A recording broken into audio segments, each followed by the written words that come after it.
Emotional intelligence might sound like one of those soft, polite phrases people throw around in self help books or workplace seminars, but the truth is far more serious. It may be one of the most important human abilities we possess, because life is not lived in a laboratory of pure logic.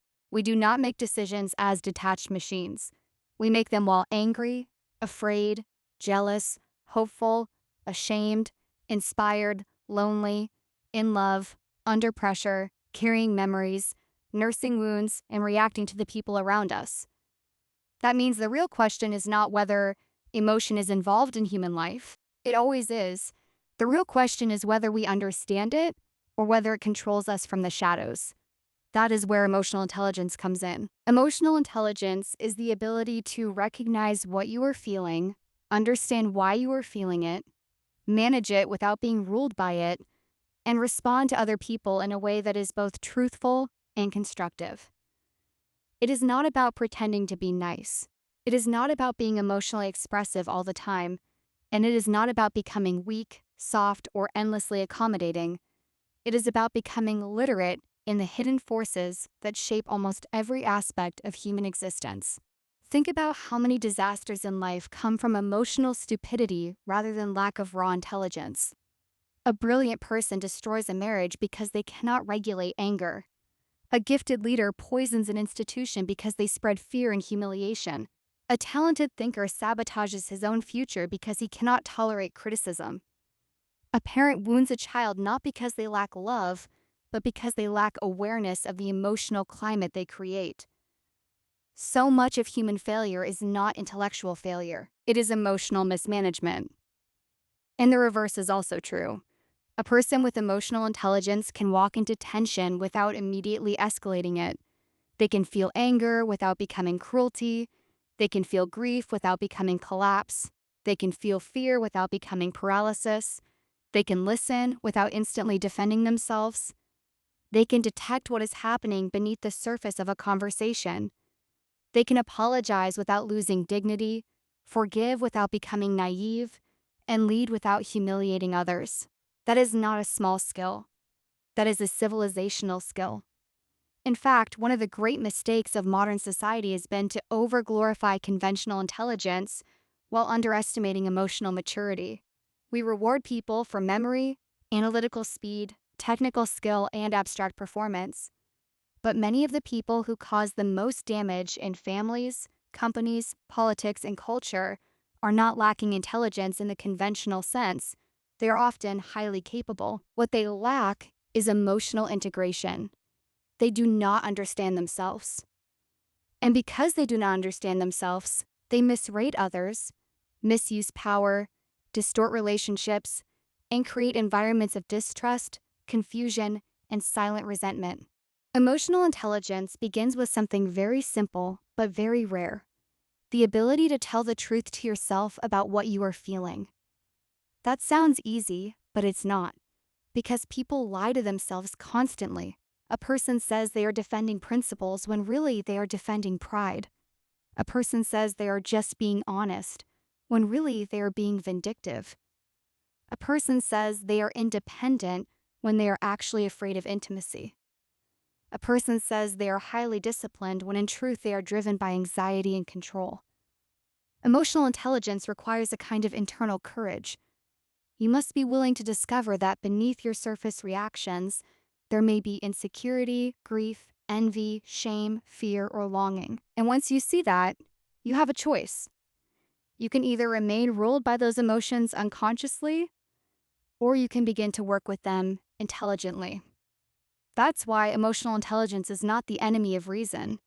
It is one of the things that makes reason possible. Without emotional intelligence, reason becomes brittle. It becomes a mask. It becomes a servant of hidden motives. A person may sound rational while actually being driven by wounded ego, resentment, panic, or status anxiety. Emotional intelligence exposes that inner distortion.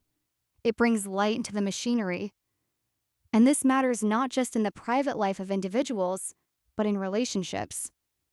Relationships rarely fail only because of one dramatic betrayal.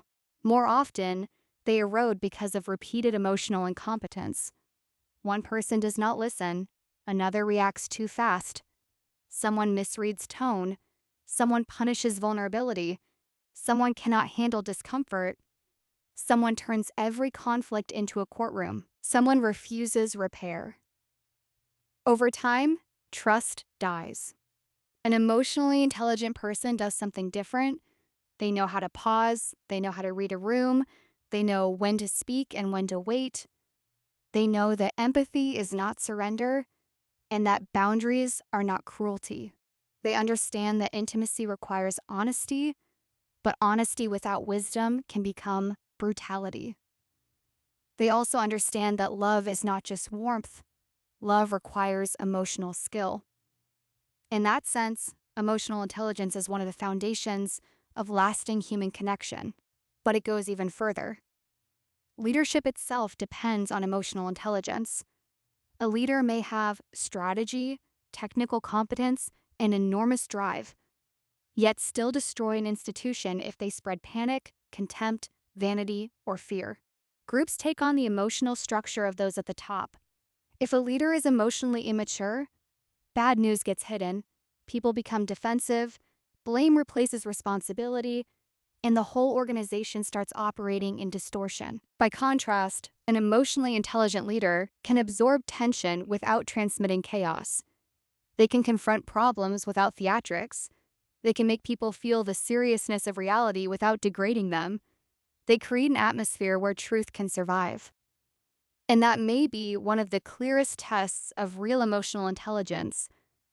Does your presence make truth easier or harder for other people to speak? That's a powerful question, because emotional intelligence is not merely about being pleasant. It is about whether your inner life has become stable enough, honest enough, and mature enough that others are safer in your presence. There's also a moral dimension here. Some people can read emotions very well and still use that knowledge manipulatively. A seducer can do that. A propagandist can do that. A clever narcissist can do that. So, emotional sensitivity alone is not enough. True emotional intelligence must include conscience, it must include restraint, it must include reverence for the reality of other people rather than treating them as instruments. At its highest level, emotional intelligence becomes a form of wisdom. It means understanding that emotions are real, but not always reliable. That feelings carry information, but are not always final truth. That anger may reveal a violated boundary, but may also hide an older wound. That sadness may reveal love. That fear may reveal danger, but also habit. That shame can either destroy a person or humble and deepen them, depending on how it is handled. In other words, emotional intelligence is the discipline of interpreting emotional life rather than being swallowed by it. And this becomes even more important in the modern world. We live in a civilization that constantly stimulates feeling but rarely teaches mastery. Social media accelerates outrage, rewards reaction, and shortens the distance between impulse and expression. People feel something and publish it instantly. The result is a culture of emotional discharge without depth. We have more emotional signaling than emotional understanding. That is dangerous. Because the more technologically powerful a civilization becomes, the more important emotional maturity becomes in those who design, govern, influence, and lead it. A highly advanced society in the hands of emotionally immature people becomes a sophisticated form of barbarism. Intelligence without emotional depth can build systems of extraordinary power and extraordinary cruelty at the same time. So the future does not depend only on increasing computational intelligence.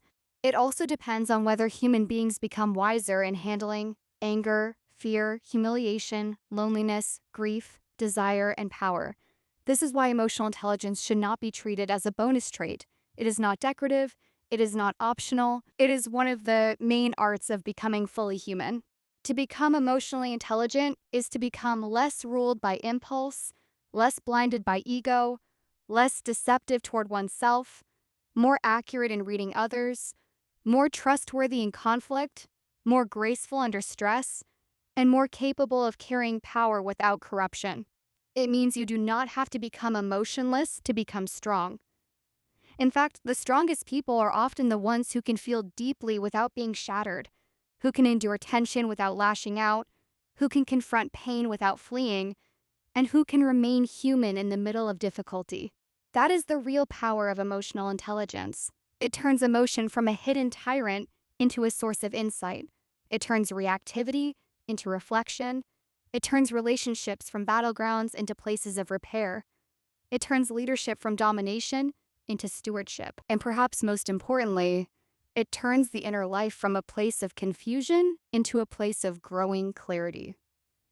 Emotional intelligence, then, is not merely about handling feelings better, it is about learning how to live as a whole human being. Because a person can be clever and still destroy everything around them, but a person who has learned to understand emotion, govern it, integrate it, and express it with truth and dignity has acquired something far greater than social polish. They have acquired one of the deepest forms of human maturity, and in an age full of noise, reaction, ego, and confusion, that maturity may be one of the rarest and most valuable powers of all.